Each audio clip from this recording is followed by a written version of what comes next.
안녕하세요. 저는 30대 후반의 여자입니다. 요즘 사연을 즐겨 듣다 보니 이렇게나 다양한 사건과 인생이 있다는 걸 배우고 있는데요. 밝게 웃으며 살고 있는 사람도 그 마음속에는 어떤 아픔을 감추고 있을지 아무도 모를 수 있는 것 같아요. 저 같은 경우도 어릴 때부터 순탄하지 않은 인생을 살았지만 많은 분들이 부모님의 사랑을 듬뿍 받고 자랐을 것 같다는 말을 많이 해주시더라고요. 분명 가슴 아픈 일도 있었지만 누구보다도 긍정적으로 살아가려는 모습을 좋게 봐주시는 것 같아요. 하지만 저의 이야기를 들으신다면 기가 막히다고 깜짝 놀라실 거라고 생각해요. 한번 들어봐 주시겠어요? 저는 고등학생 때까지 어머니와 단둘이 살았어요. 제가 아기일 때 부모님이 이혼하시고 아버지는 집을 나가신 뒤로 한 번도 만난 적은 없죠. 어머니는 아버지에 대한 이야기를 거의 하지 않으셨지만 두 분의 사이가 좋지 않고 정말 원망하신다는 느낌을 많이 받았답니다. 그리고 어머니는 제가 어릴 때부터 몸도 많이 아프시고 우울증도 있으셨기에 더더욱 아버지에 대해 물어보지 못했죠. 어머니는 저를 키우기 위해 주로 식당을 다니시며 일을 하셨어요. 제가 초등학생일 때는 어머니가 일하는 식당에 가서 매일 점심을 먹고는 했죠. 지금 생각해보면 여자 혼자 딸을 키우는 게 얼마나 힘드셨을지 상상조차 되지 않아요. 결국 어머니는 제가 고등학교를 다닐 때 큰 병을 얻으셔서 요양병원에 입원하게 되셨답니다. 우울증과 겹쳐서 일상생활을 하실 수 없었기에 이모가 저를 위해 어머니를 병원에 입원시켜주고 제가 대학을 졸업할 때까지 돌봐주셨어요. 그 덕에 무사히 제가 원하던 대학을 마치고 취직을 할 수 있었죠. 저는 취업이 잘 되는 직업을 찾아보다가 치위생사가 되려고 보건대학으로 진학을 했어요.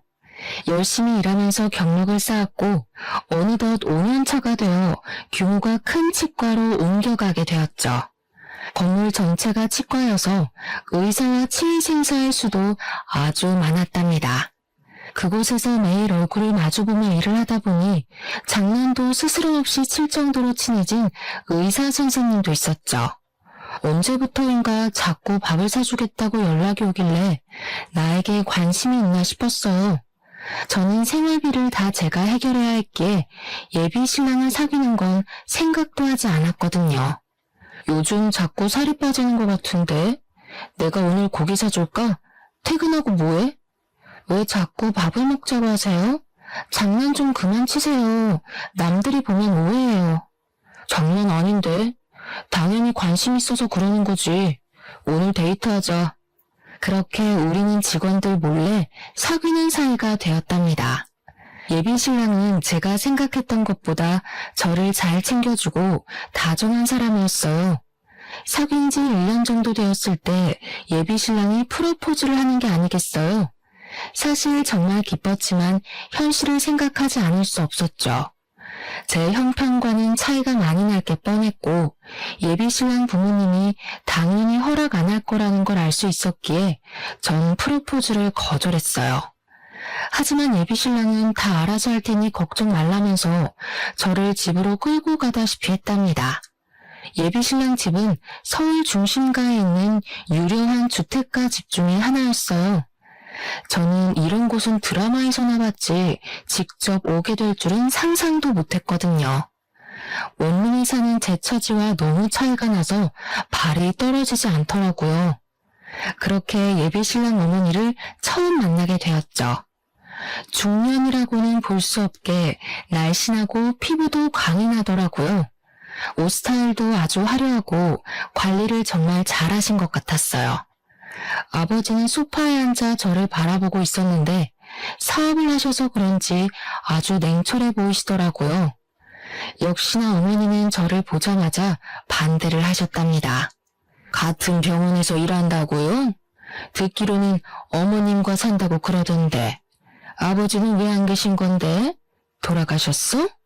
부모님이 제가 아기일 때 이혼을 하셨어요. 어머니가 쭉 살다가 오래전부터 아프셔서 지금은 병원에 계세요. 시모는 저를 한심한 눈으로 보며 쯧쯧 혀를 차더라고요. 저는 어찌할 바를 몰라서 바닥만 쳐다보고 있었는데 예비 신랑이 전화가 와서 2층으로 올라갔답니다. 예비 신랑이 사라지는 걸 본 시모가 갑자기 소리를 빽 질렀어요. 야, 내가 너 같은 애 딱 보면 견적이 나와. 너 신분 상승해 보려고 우리 아들 일부러 꼬신 거잖아. 얼굴은 순진하게 생겨가지고 아주 꽃배만이야 이거. 내 아들이 한 번만 만나달라고 해서 어쩔 수 없이 봤더니 역시나. 제 상황이 많이 기우는 건 알지만 저도 지금껏 열심히 공부하고 일하면서 제 나름대로 잘 살아왔다고 생각해요. 신분 상승이라뇨. 말씀이 심하시네요. 이거 봐. 어른한테 말 따박따박 하는 게 보통 얘기는 아니야. 야, 진짜 아무것도 모르는 애들 같으면 이럴 때 아무 말도 못해. 너는 아주 되바라졌구나. 결혼은 절대 안 돼. 저도 시부모님 사랑받고 살고 싶지 이렇게 처음부터 반대하는 결혼하고 싶지 않습니다. 그럼 가보겠습니다. 저는 예비 신랑에게 말도 하지 않고 그대로 집을 나와버렸어요. 당장 직장에서 예비 신랑을 보는 게 어려울 것 같아서 안 쓰던 휴가도 몰아서 써버리고 예비 신랑 전화도 받지 않고 집에만 머물렀답니다. 예비 신랑과 헤어지기로 결심했지만 막상 직장에 가서 예비 신랑 얼굴을 보니 눈물이 먼저 흐르더라고요. 제 이상한 행동을 본 동료들도 둘의 사이를 알게 되었고 예비 신랑은 곧 결혼할 거라고 모두의 앞에서 말을 해버렸죠. 예비 신랑은 저에게 어머니도 허락하셨다면서 오늘 저녁에 다시 집에 가자고 하더라고요. 어머니가 많이 미안해 하신다면서 같이 저녁을 먹자고 했다고 말이죠. 그렇게 다시 예비 신랑을 믿고 시댁에 가게 되었어요. 집안에 들어가니 음식 냄새가 솔솔 풍기더라고요. 시부모는 이미 식탁에 앉아 저를 바라보고 있었죠. 시모도 전보다는 너그러워진 눈빛으로 저를 보며 일단 밥을 먹자고 하더라고요. 예비 신랑이 제 밥그릇에 이것저것 반찬을 올려주는 걸 본 시모의 눈빛이 순간 날카로워지는 걸 느껴서 밥이 잘 안 넘어갔답니다. 그렇게 식사를 마치고 거실에 앉아 이야기를 나누게 되었어요. 우리 아들이 우리랑 인연 끊고 너랑 결혼한다고 집을 나갔었다. 그래서 어쩔 수 없이 너를 받아들인 거니까 우리 집에 누가 되지 않도록 행동거지 항상 조심하거라. 예비 신랑이 시모에게 눈치를 주자 시모가 입을 삐죽이더라고요. 시모가 아들을 어려워하는 게 느껴졌죠. 어머니가 요양병원에 계신다니 상견례도 못할 거 아니냐. 결혼식에도 안 오시는 게 손님들 보기에도 부끄럽지 않을 것 같은데. 새아가 생각은 어떠니? 네? 그래도 결혼식엔 엄마가 오셔야죠. 못 오실 정도로 그렇게 심하진 않으세요.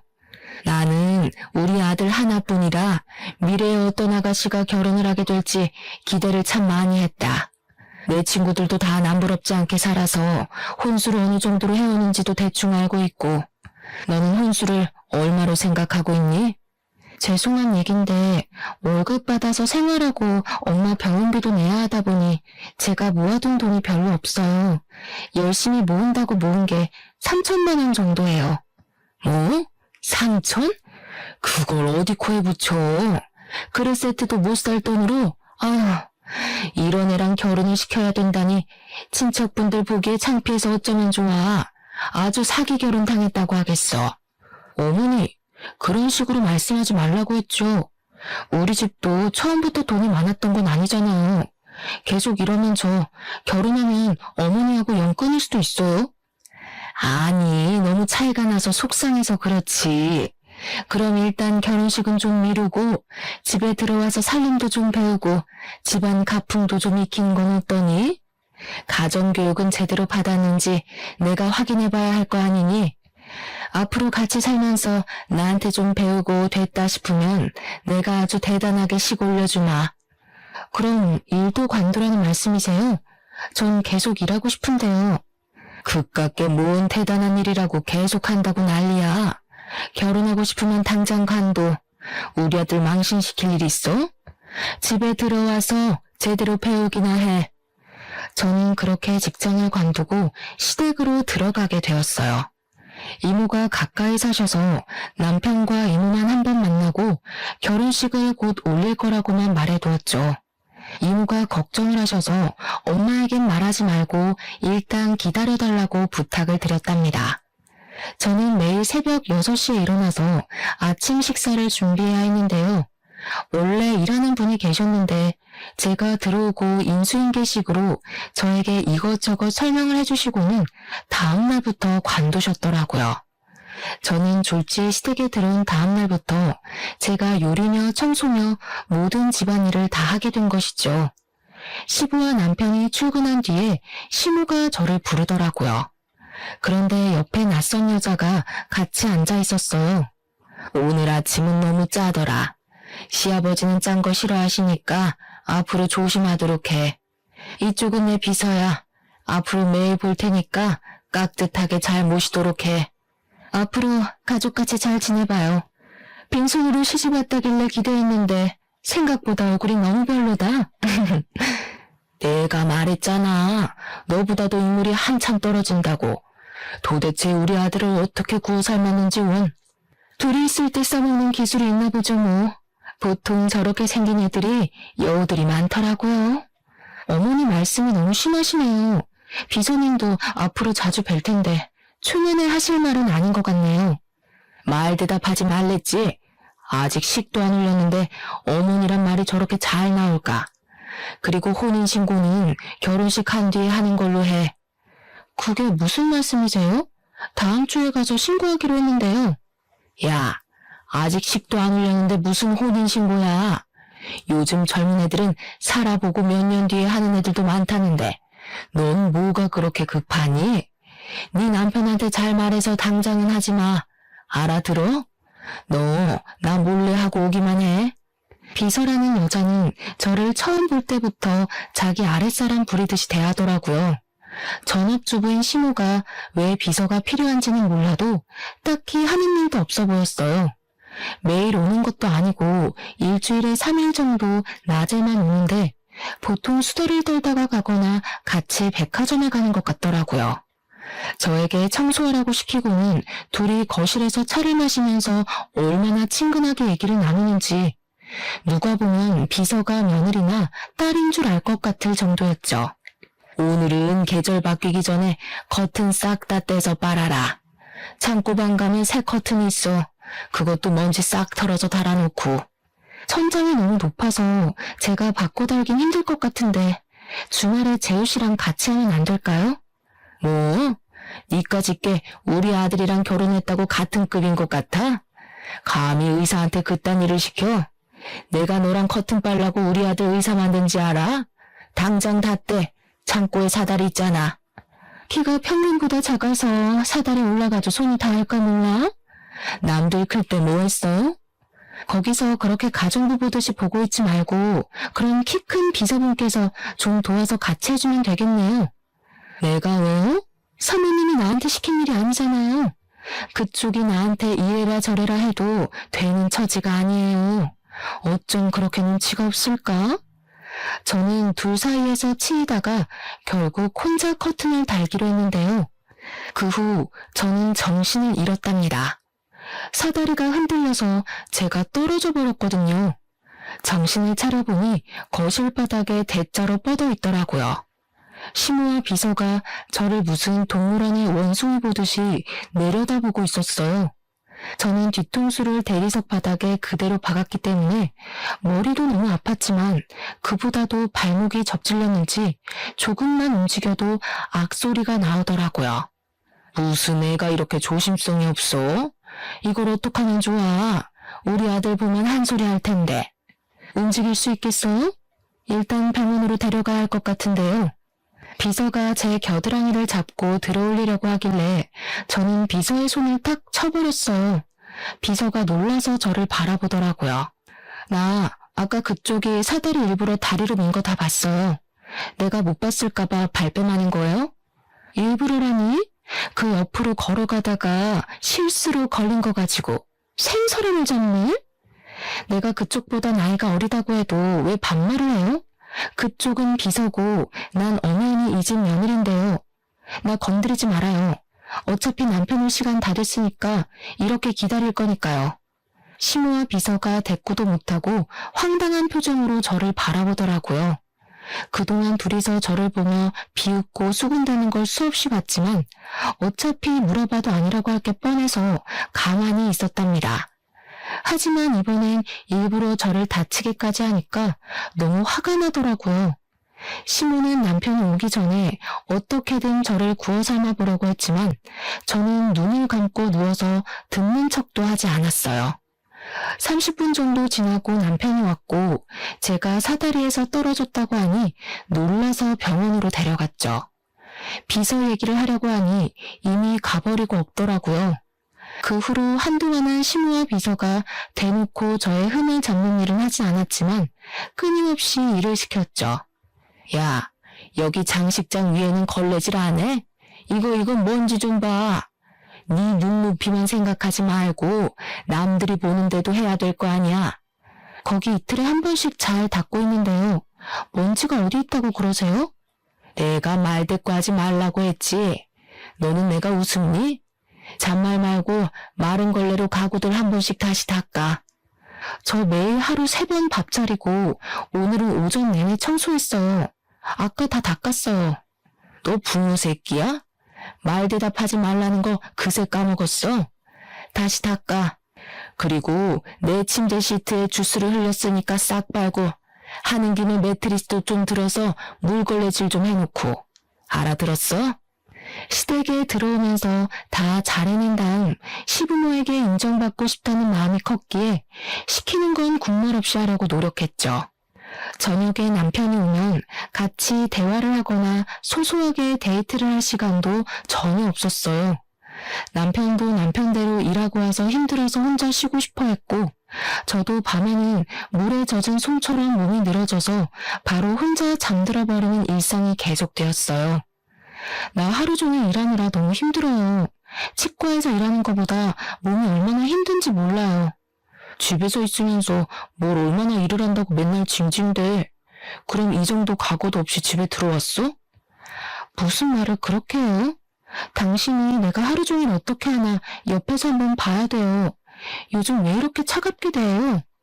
솔직히 말해서 다른 동료 의사 마누라처럼 치과를 차려주기랬어. 아님 열쇠를 여러 개 들고 오기랬어.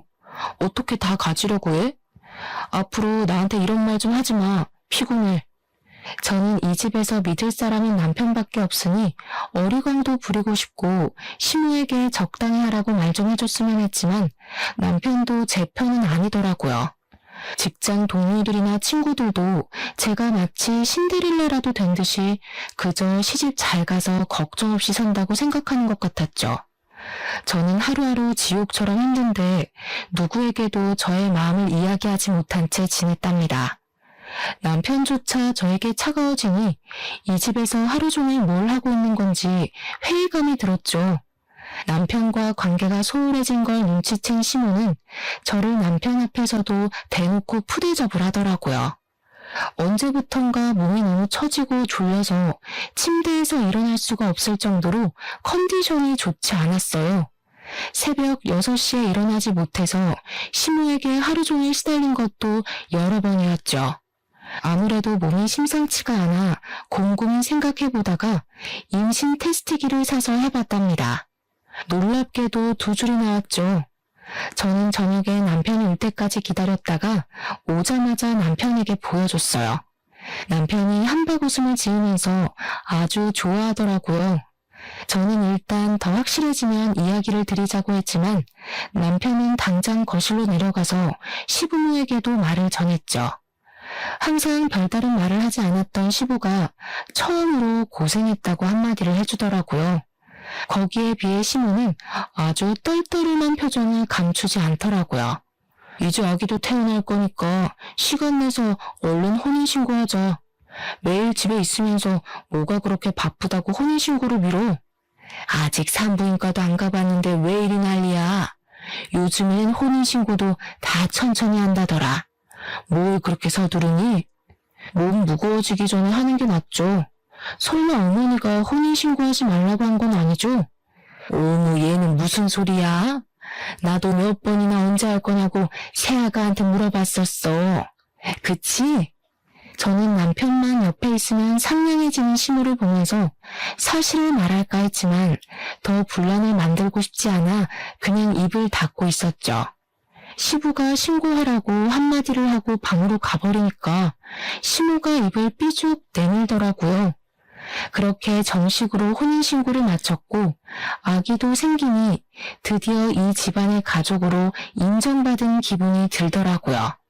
산부인과에 갔더니 임신 5주차라고 하면서 초기엔 아주 조심해야 한다고 했죠. 시모도 앞으로는 새벽에 일어나지 말고 아침 식사는 간단하게 하자고 남편 앞에서 아주 부드러운 목소리로 말을 하더라고요. 그래서 임신을 했으니 저를 좀 더 배려해 줄 거라는 기대를 잠시 했었답니다. 하지만 남편이 출근하고 난 뒤부터 저를 더욱 괴롭히기 시작했어요. 자꾸 가구를 들어서 옮기는 걸 시키거나 무거운 택배를 가져오라고 자꾸 시키더라고요. 제가 힘들어서 못하겠다고 하면 임신한 걸로 유세 떤다고 소리를 빽 질러댔답니다. 어느 날은 친목 모임을 집에서 하기로 했다면서 10명이 올 테니까 한정식 느낌으로 저녁을 차리라는 거예요. 그러면서 메뉴를 쫙 적어서 제 앞에 던지더라고요. 겉조이까지 담그라고요? 어머니, 저 지금 입덧해서 음식 냄새도 못 맡는 거 아시잖아요. 그래서 지금 못하겠다는 거야? 내 친구들 앞에서 나 개망신 주겠다 이거야? 그게 아니라 저 혼자 이 많은 메뉴를 어떻게 해요? 제가 음식을 잘하는 것도 아니고요. 한정식 집에서 제가 음식을 사오는 건 어떨까요? 야, 이게 아주 잔머리만 팍팍 돌아가가지고 너 결혼하기 전에 약속한 거 잊었어? 내가 됐다고 할 때까지 나한테 살림 배운다고 했지? 임신해서 혼인신고까지 했다고 이제 다 끝난 거 같아? 말도 안 들어 처먹겠단 거야 이제? 어머니, 왜 그렇게 말씀을 하세요? 제가 입덧해서 밥도 못 먹고 있는데 저 좀 배려해 주시면 안 되겠어요? 누구네 안 낳아봤어? 나는 임신한 몸으로 매일을 시장까지 걸어가서 장사도 했었어. 난 내 친구들한테 우리 집으로 오라고 얘기 다 해놨으니까 나 망신 주고 싶으면 네 마음대로 해. 제대로 안 해서 우리 집안 욕 보이면 너 머리털 다 뽑힐 줄 알아? 저는 여태껏 살면서 이런 막말을 들어본 게 시무가 처음이었답니다. 너무 서러워서 방에 들어와 꺽꺽대며 울어봐도 마음이 풀리지가 않더라고요. 시간은 계속 가고 어찌할 바를 모르다가 결국 장을 한가득 봐서 돌아왔죠. 집에 와보니 어느새 비서가 와서 시무와 소곤대며 얘기를 하고 있더라고요. 저를 보고는 아는 척도 하지 않고 고개를 휙 돌려버렸어요. 저도 딱히 대꾸할 마음이 들지 않아 주방으로 자리를 옮겼죠. 혼자 몇 시간을 계속 서서 요리를 하니 밑이 빠지는 기분이 들고 너무 힘들었어요. 넌 어떻게 볼 때마다 앉아있니? 이렇게 논땡이 피어서 언제 다 하려고? 지금 방금 앉았어요. 배가 너무 뭉친 것 같아서. 조금만 쉬었다 할게요. 몇 개월이나 됐다고 배가 뭉쳐?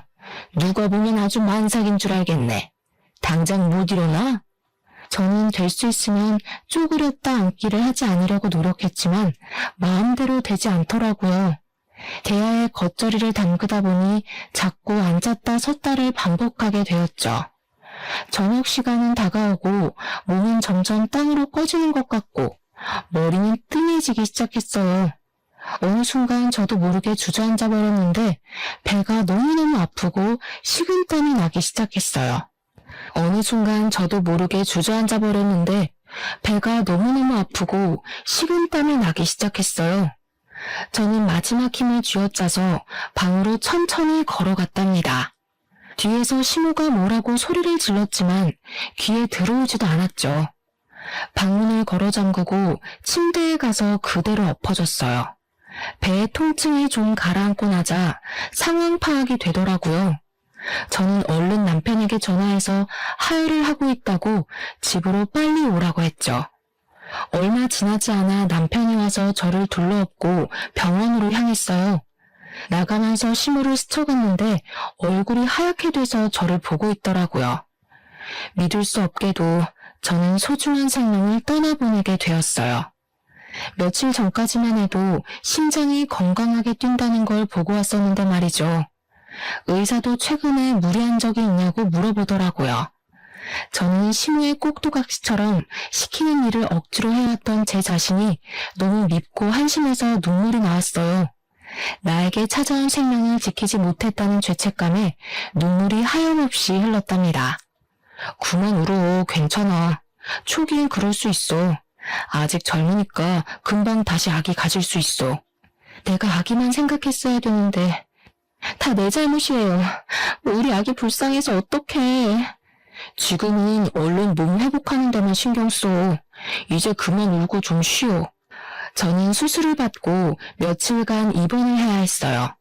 남편은 아침까지 있다가 출근한다고 자리를 비웠답니다. 그때 어떻게 알고 찾아왔는지 시모가 입원실 문을 열고 들어오더라고요. 저는 두 사람을 보자마자 너무 화가 나서 입술이 바르르 떨릴 정도였답니다. 예, 좀 괜찮니? 몸이 그렇게 약해서 어따쓰니? 이왕 이렇게 된 거 좋게 생각해야지 어쩌겠니? 좋게 생각할 게 따로 있지. 뭘 좋게 생각해요? 다 어머님 때문이에요. 우리 아기 잘못된 거 다 어머니 탓이라고요. 어떡할 거예요? 살려내 우리 아기. 저는 시무를 노려보며 눈물을 펑펑 쏟았어요. 제가 이렇게 나올 줄은 몰랐는지 시무의 눈빛이 약간 흔들리더라고요. 아니 이게 왜 내 탓이야? 내가 뭘 했다고? 네 몸 간수는 네가 잘해야지. 어디서 뺨 맞고 와서 화풀이야? 너 우리 아들한테 이딴 소리 꺼내기만 해. 가만 안 둘 테니까. 뭐라고요? 사람이 할 말이 있고 못할 말이 있는 거지. 나한테 이렇게 대한 거 언젠간 다 돌려받을 거예요. 당장 나가요. 꼴도 보기 싫어요. 저는 시무를 향해 악을 썼어요. 제가 눈물 범벅이 된 얼굴로 계속 소리를 지르자 사람들이 무슨 일인가 하고 병실 안을 기웃대더라고요. 시무가 창피했는지 얼굴을 살짝 가리고는 문을 쾅 닫고 나가버렸답니다. 곧이어 이모에게서 전화가 왔어요. 우리 조카가 오랜만에 전화했네. 잘 지내고 있어? 별일 없고. 아니 너 지금 우는 거야? 왜 울어? 이모, 나 여기 병원이에요. 아기가, 내가 잘못해서 아기가, 내 잘못이 크지. 시무가 시키는 대로 다 하면 안 되는 거였는데 내가 너무 미련해서 그래. 뭐? 그 옆에 내가 얼마나 또 괴롭혔길래 아기가 잘못돼? 내가 이번엔 절대로 그냥 못 넘어가겠다. 너네 엄마한테 말을 해야 되겠어. 안 돼요. 가뜩이나 엄마도 아픈데 나까지 걱정하게 하면 안 돼. 말하지 마세요. 네 엄마도 알 건 알아야지. 네 엄마랑 같이 병원에 갈 테니까 기다리고 있어. 저는 엄마에게 짐이 되기 싫다고 말하지 말라고 했지만 이모는 엄마에게도 이미 대부분 일을 이야기했었고 엄마는 예전보다 건강도 많이 좋아져서 산책도 오래 할 수 있는 정도라고 하더라고요.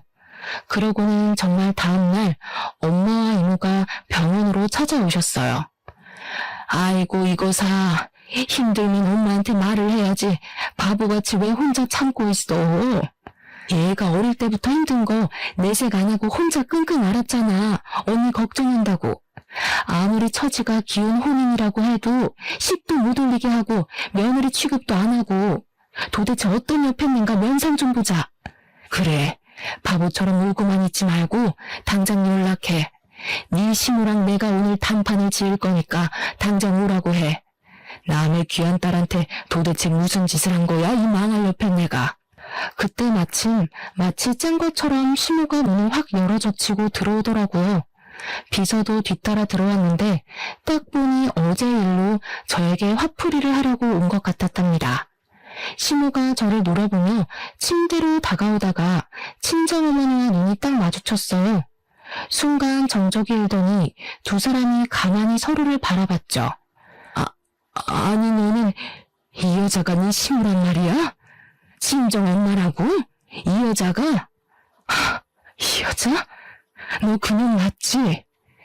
그러더니 시모는 얼굴이 사색이 돼서 도망치듯이 병실을 나가버렸답니다. 옆에 있던 비서는 영문도 모르고 같이 달려가더라고요. 저는 엄마에게 무슨 일이냐고 물어봤는데 엄마는 한참 동안 아무 말이 없으셨어요. 큰 충격을 받은 것처럼 손을 벌벌 떨고 계시더라고요.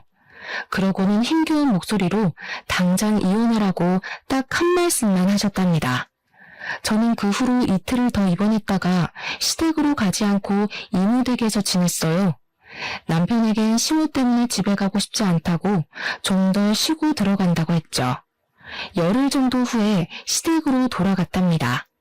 시모는 병원에서 그렇게 도망친 뒤에 어떤 연락도 하지 않았는데 제가 집에 들어가니 예전과는 사뭇 달라진 눈빛으로 저를 보더라고요. 그 여자, 아니 어머니는 다시 가셨어? 아직 여기 계신 건 아니지? 혹시 별말은 없었고?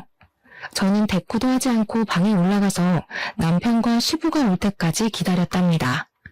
다 같이 저녁 식사를 하는 내내 시모가 제 눈치를 보더라고요. 저는 시모와 눈도 마주치지 않고 밥만 먹었죠. 식사가 다 끝나고 시부와 남편에게 할 말이 있다고 했죠. 거실에 다 같이 모여 앉았고 저는 침묵 속에서 사진 한 장을 꺼내 탁자에 올려놨어요. 그건 부모님이 아기였던 저를 안고 찍은 유일한 사진이었죠. 시부와 남편은 영문을 모른 채 사진을 바라보았고 시모가 사진을 확인하고는 부들부들 거리기 시작했어요. 그러더니 갑자기 제 머리채를 확 잡고 마구 흔드는 게 아니겠어요. 이게 뭐하는 짓이야? 이딴 걸 왜 꺼내놓는 거야? 무슨 꿍꿍이야? 남편이 시모를 말렸지만 시모는 제 머리칼을 꽉 움켜잡고 절대 놓지 않더라고요. 저는 있는 힘을 다해 시모의 팔을 꽉 물어버렸어요. 시모가 비명을 지르며 손에 힘이 빠졌고 제가 거칠게 시모를 바닥으로 밀쳐버렸답니다. 이렇게 나오는 걸 보니까 당신은 이게 무슨 사진인지 아는 모양이지? 저는 헝클어진 머리를 쓸어올리고 핸드폰으로 어디론가 전화를 걸었죠. 전화를 받은 이모와 엄마가 시댁으로 들어오셨답니다. 친정어머니를 본 시모의 얼굴이 순식간에 흑빛으로 변하더라고요. 이게 그새를 못 참고 감히 또 우리 딸을 건드려? 야! 엄마가 시모에게 달려가서 뺨을 세게 내리쳤어요. 이모가 바로 시모의 머리채를 잡고 거칠게 흔들기 시작했죠. 이모는 아무런 저항도 못하고 눈을 질끈 감고 있더라고요. 네 남편은 네가 유부남만 건드리는 꽃뱀이었다는 거 알고는 있냐? 뭐 눈엔 뭐만 보인다고. 네가 감히 우리 딸을 꽃뱀 취급했다 이거지? 이 여편네가 정신 나갔나? 무슨 말도 안 되는 소리를 하고 있어. 여보, 가만히 있으면 어떡해요? 이 사람들 다 쫓아내요. 네가 내 남편이랑 바람이 나서 기어이 이혼시킨 바람에 우리 딸이 아비가 없는 거지. 다 네 탓이면서 우리 딸을 구박해? 이 몹쓸 것들아. 네가 과거 싹 묻고 언제까지 잘 살 줄 알았어? 나 때문에 이혼했어? 네 남편은 애초에 정 떨어졌다더라. 나 아니었어도 어차피 갈라섰어. 아, 그러셔. 둘이 사랑의 도피까지 하셨으면 천년만년 살았어야지. 고작 6개월 살고 비렁뱅이로 만들어서 버렸어? 이 천벌 받을년. 엄마와 이모가 시모의 멱살을 잡고 흔들자 시모도 질세라 엄마의 머리채를 잡고 싸우기 시작했어요. 저는 재빨리 시모를 엄마에게서 떼어내서 밀쳐버렸어요. 시모가 씩씩대며 저를 째려보는데 역시나 반성의 기미는 하나도 보이지 않았죠. 엄마는 병원에서 마주쳤던 그날 저에게 모든 사실을 다 이야기해 주었답니다.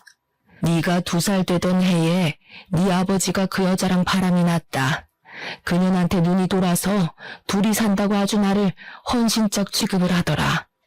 너 때문이라도 이혼은 안 된다니까 그 여자 앞에서 나를 두드려 패기까지 하더라. 그게 정말이야? 그런 게 무슨 아버지라고. 나한테 미리 말해줬으면 좋았잖아.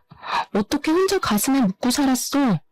여기서 그 여자를 다시 볼 줄 누가 알았겠니? 네 아버지랑도 6개월인가 살고 사라졌다던 여자를 말이야. 얼마 살지도 못하고 거지꼴로 찾아와서 받아달라는데 소금 뿌리고 쫓아내버렸지. 꽁냥 그거 살 거면서 엄마랑 나를 버린 거야? 아주 대단한 사랑 납셨네. 근데 이 여자가 그 동네에서 유명한 꽃뱀이었다더라. 결국엔 돈 많은 남자 만나 아들은 의사 만들고 떵떵거리고 살았네. 그런 년이 감히 우리 딸을 집안 기운다고 시집살이 시켜? 우리가 누구 때문에 이렇게 됐는데? 시부와 남편은 이 상황을 믿기지 않는 듯이 한참을 바라보기만 하더라고요. 그럼 지금 우리 어머니가 당신 집을 풍비박산 낸 상간녀라는 거야? 말도 안 돼. 어떡해. 지금 세아가 말이 다 사실이야? 당신 입으로 말해봐. 나랑 결혼할 땐 연애 한 번 못한 쑥맥 행세는 다 해놓고 감히 나를 속여? 여보 한 번만 봐주세요. 내가 설명할게요. 그게 아니라 잠깐 한 번 실수로. 시부가 바닥에 내팽개쳐진 시모를 끌어올리더니 세게 뺨을 내리쳤답니다. 시모가 충격을 받았는지 울음을 터뜨리더라고요. 저는 그 모습을 보고 있다가 시부에게 서류 봉투 하나를 내밀었어요. 시부가 이해가 안 되는지 안에 든 종이를 한참 동안 들여다보고 있더라고요. 거기에 쓰인 이름이 이해가 안 가시는 것 같은데 어머님 비서 이름이에요.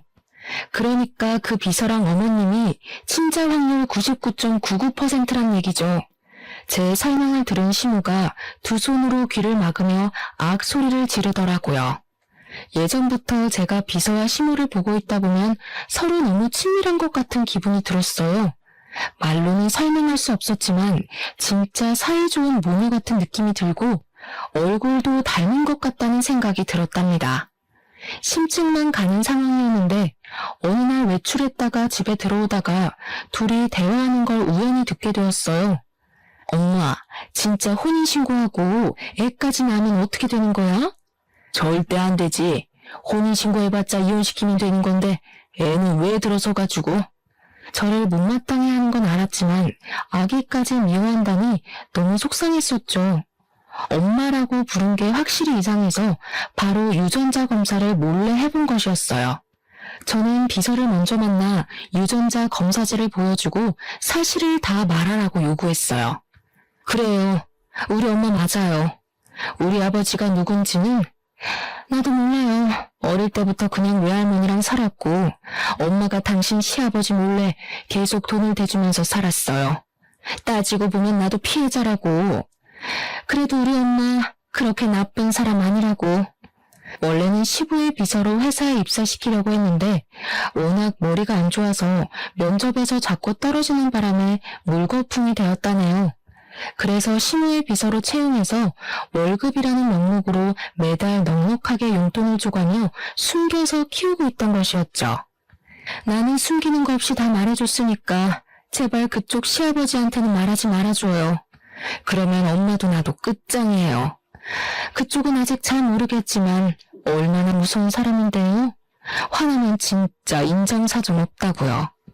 그러기엔 그쪽이나 당신 엄마나 나한테 너무 인정사정 없이 굴었네요. 이제 내 차례니까 기대 많이 하고 있어요. 모든 사실을 알게 된 시부는 매달리는 시모를 현관문으로 내동댕이 쳐버렸어요. 시모는 얼굴이 사색이 돼서 무릎을 꿇고 싹싹 빌더라고요. 몇십 년 동안 순진한 척하면서 나를 속였단 말이지. 내가 당신 얼굴만 보면 아주 치가 떨려. 긴 말 필요 없어. 당장 눈앞에서 사라져. 여보, 제발 한 번만 봐주세요. 막말로 애 버리는 여자보단 나처럼 끝까지 책임지는 여자가 나은 거 아니에요? 이게 아직도 입을 놀려? 자기 딸을 데려다가 감히 내 옆에서 둘이 비서라느니 연기를 했다 이거지? 당장 이혼이야. 당장 꺼져. 남편은 큰 충격을 받은 채 계속 고개를 떨구고 주저앉아 있었죠. 저는 시모가 문 밖에서 통곡하는 소리를 들으며 엄마와 이모를 모시고 시댁을 나왔답니다. 시간이 흘렀지만 남편에게는 아무런 연락이 없었어요. 저도 남편이 마음을 추스를 시간을 주기 위해서 그저 묵묵히 기다릴 뿐이었죠. 몇 개월이 지나고 남편에게서 만나자는 연락이 왔답니다. 약속 장소로 나가보니 남편은 한눈에 보기에도 살이 빠져있고 얼굴도 까칠하더라고요. 빨리 연락하지 못해서 미안해. 병원도 휴직하고 다 꼴 보기 싫어서 혼자 살 집도 구하느라 나름 바빴어. 괜찮아요. 시간이 필요한 일이니까요. 남편과는 예전처럼 사이가 좋은 건 아니었어도 서로 싫어해서 헤어져야 하는 건 아니기에 가슴이 너무 아프더라고요. 하지만 엄마와 제 인생을 망가뜨린 여자의 아들이었기에 더 이상 함께할 수는 없다는 건 저도 남편도 너무나 잘 알고 있었어요. 저는 이혼 서류를 내밀었고 남편은 순순히 도장을 찍더라고요. 한동안 아무 말이 없다가 남편이 입을 열었죠. 어떤 말을 해도 어머니와 내가 용서받을 수는 없다는 걸 잘 알아. 내가 대신 사과해도 소용없겠지만 이거라도 꼭 받아줬으면 해. 혼인신고 날짜가 비밀번호야. 남편은 통장 한 개를 저에게 건네주었어요. 통장을 열어보니 20억이 찍혀 있더라고요. 저는 놀라서 얼른 남편에게 돌려주었죠. 내가 이렇게 큰 돈을 왜 받아요? 돈 많다고 다 돈으로 해결하겠다는 거예요? 그게 아니야. 네가 부모님과 누렸어야 할 행복과 지난 세월을 어떻게든 보상하고 싶어서 그래. 이래야 내가 너랑 헤어질 수 있을 것 같아. 저는 계속 거절했고 남편과 실랑이를 벌이고 있었어요. 그때였죠. 어디서 나타났는지 시모가 나타나서는 시모가 통장을 제 손에서 탁 뺏어가는 게 아니겠어요? 남편의 얼굴이 일그러지면서 시모의 손에서 억지로 통장을 빼앗았어요. 시모가 안 뺏기려고 버둥거렸지만 남편이 시모를 바닥으로 밀쳐버렸답니다. 도대체 왜 얘한테 그 돈을 줘야 되니? 네가 여자의 정신 나가도 단단히 나갔구나. 엄마가 살려달라고 아버지 좀 설득해달라고 그렇게 애원을 해도 쳐다보지도 않더니 다 너 때문이야. 네가 나타나서 이 사달이 났어. 눈이 벌개진 시모가 제 머리채를 잡으려고 달려들더라고요. 저는 얼른 옆으로 비켜섰고 시모는 그대로 앞으로 고꾸라져 버렸죠. 아직도 자기가 무슨 짓을 저질렀는지 파악도 못하고 또 다 내 탓으로 돌리려는 걸 보니 사람 되긴 글렀네요. 당신 같은 인간한테서 태어난 사람만 불쌍할 뿐이네요. 당신이 내 인생을 망친 거지. 이 불려우 같은 거 처음 봤을 때부터 느낌이 안 좋더라니. 그때 어떻게든 결혼을 말렸어야 되는 건데. 아이고, 말년에 이게 무슨 신세야. 시모는 커피숍에 주저앉아 꺽꺽 울면서 소란을 피우더라고요. 아직까지도 자신이 저지른 일을 반성조차 하지 않는 모습에 기가 찼죠. 통장 가져갈게요. 당신 어머니 하는 걸 보니 내가 이 돈을 꼭 받아야 할 것 같네요. 잘 쓸게요. 저는 시모 쪽은 쳐다보지도 않고 통장을 챙겨 밖으로 나갔어요. 이제 진짜 남편과 마지막이라고 생각하니 눈물이 나더라고요. 커피숍 쪽에서 시끄러운 소리가 들려 뒤돌아보니 남편이 거칠게 문을 열고 나가고 그 뒤를 시모가 고래고래 소리를 지르며 쫓아가더라고요. 그 모습을 마지막으로 다시는 두 사람이 만나지 않았고 합의 이혼으로 남편과의 인연을 정리하게 되었죠. 그 후로 1년 정도 시간이 흐르고 어느 날 전 남편으로부터 한 번 연락이 왔더라고요. 오랜만이야. 알릴까 말까 고민했는데 어머니 일주일 전에 돌아가셨어. 부담 가질까봐 장례 다 치르고 전화했어. 세상에, 갑자기 어떻게 된 거예요? 매일 아버지 집 앞에 서 있다가 차에 치여서 사고가 크게 났었어. 하필 비가 많이 온 날이라 발견을 늦게 하기도 했고. 시모는 시부의 눈밖에 완전히 나버려서 거의 알몸으로 쫓겨나다시피 했기에 가진 돈이 전혀 없었다고 해요. 시부가 변호사를 바로 선임해서 소송 이혼을 진행해 순식간에 이혼을 당했고요. 부잣집에 살던 미련을 못 버리고 매일 밤 시댁 앞에 가서 시부를 부르고 집 앞을 서성댔다고 하네요. 사고가 난 뒤에 오랫동안 병원에 입원해 있었는데 숨겨두었던 딸만이 시부를 찾아가서 간병을 하다가 결국 돌아가셨다네요. 아무리 치가 떨릴 정도로 미운 사람이었다고 해도 시모의 비참한 말로에 마음이 썩 좋지는 않았죠. 친정엄마에게도 말씀을 드렸더니 한동안 말이 없으시더라고요. 과거의 묵은 아픔을 많이 걷어내서인지 다행히도 엄마의 건강은 많이 좋아지셨어요. 저는 아예 다른 도시로 이사를 가서 새로운 치과에서 일을 시작했죠. 다시 예전에 활기찼던 제 모습으로 서서히 돌아갔답니다. 저는 남편이 준 돈의 일부로 작은 아파트를 사서 엄마와 함께 살기 시작했죠. 이젠 엄마도 우울한 마음에서 많이 벗어나셔서 저녁에 제가 퇴근하고 돌아가면 함께 웃으며 밥을 먹는 일상을 지내고 있어요. 세상을 살면서 다양한 사람을 만나지만 어떻게 보면 다른 이들에게 아픔을 주고 피해준 사람들이 더 잘 사는 것 같이 보이는 경우가 참 많았어요. 인생이 참 불공평하다는 생각도 들고 저렇게 마음이 모질어야 편하게 살 수 있는 건가 하는 생각도 들기도 했죠. 하지만 시모의 인생을 보니 자신이 저지른 일은 다 돌아온다는 사실은 틀림없는 것 같아요. 저도 이제 아픔은 툭툭 털어내고 다른 사람들에게 베풀어가면서 살아가려고 해요. 사연을 듣는 분들 중에서도 힘든 일이 있는 분이 계시다면 우리 같이 다시 시작하는 마음으로 힘내보았으면 좋겠네요. 저의 이야기를 들어주셔서 감사합니다.